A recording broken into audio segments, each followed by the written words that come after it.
this cold weather coming in. And every year, since Happy was here, she was the kitten when we moved on this property. Remember, this property is all woods. She was a kitten on this property, left here. And we adopted her and she's been ours. Right, Happy? Right? Yes, I know, honey. Huh? You a good girl? Yeah? Well, what I'm getting at is the year we moved in here, our camper, she was always underneath our camper trying to get around. And we actually had a lot of rain that year, that spring, that winter.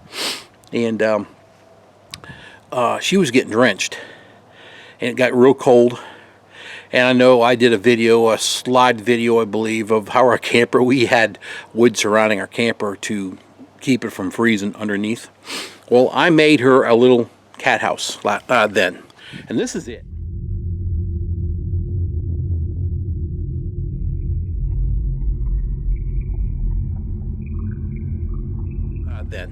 And this is it.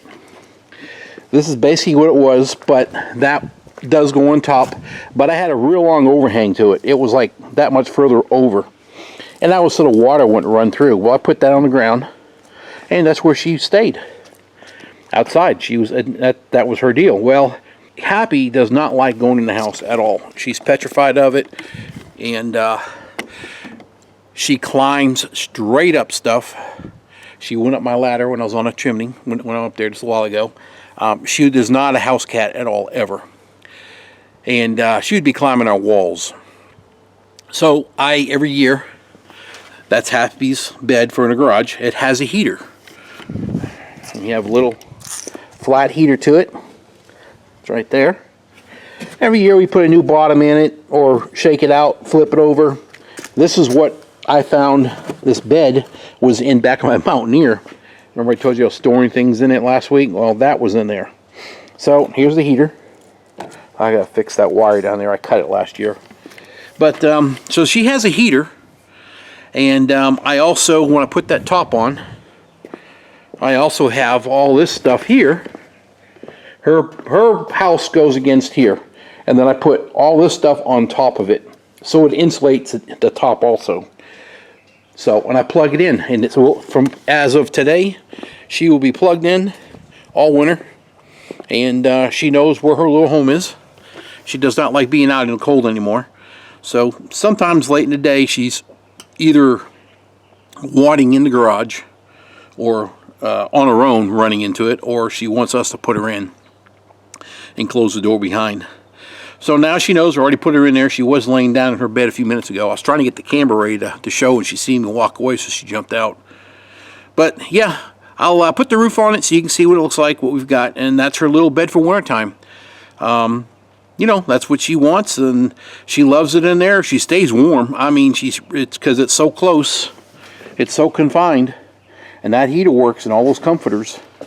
She stays nice. She loves it in there.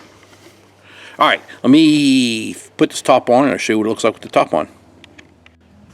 All right, there it is with the roof on. And like I told you, you can tell I cut this before. This top used to extend way over here. And when I had it wrapped, the whole thing was wrapped in black plastic. So when it rained, she wouldn't get wet inside. She was always sealed. Even the roof had plastic. You can see I had these nails to hold the plastic on. You'll see every once in a while it'll be sticking out. But anyway, here's some more there. Anyway, that's her home that she has. She does not go in it during the winter, summertime ever. Come wintertime, that's where she lives. She loves it in there. It stays really warm. And I'll be putting it right there. Let me get it over there and I'll show you. All right, there's where I put the house at, right there. There's the door. We're plugged in. Hard to see the way the lighting is in here. There's her door. I always put the charcoal and bigger stuff stacked right here, so because the metal got cold, it wouldn't radiate in so bad into there. And I always stack this on top. It helps out with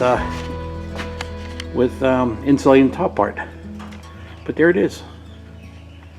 All right, guys. We'll talk to you later. Happy's gonna be warm.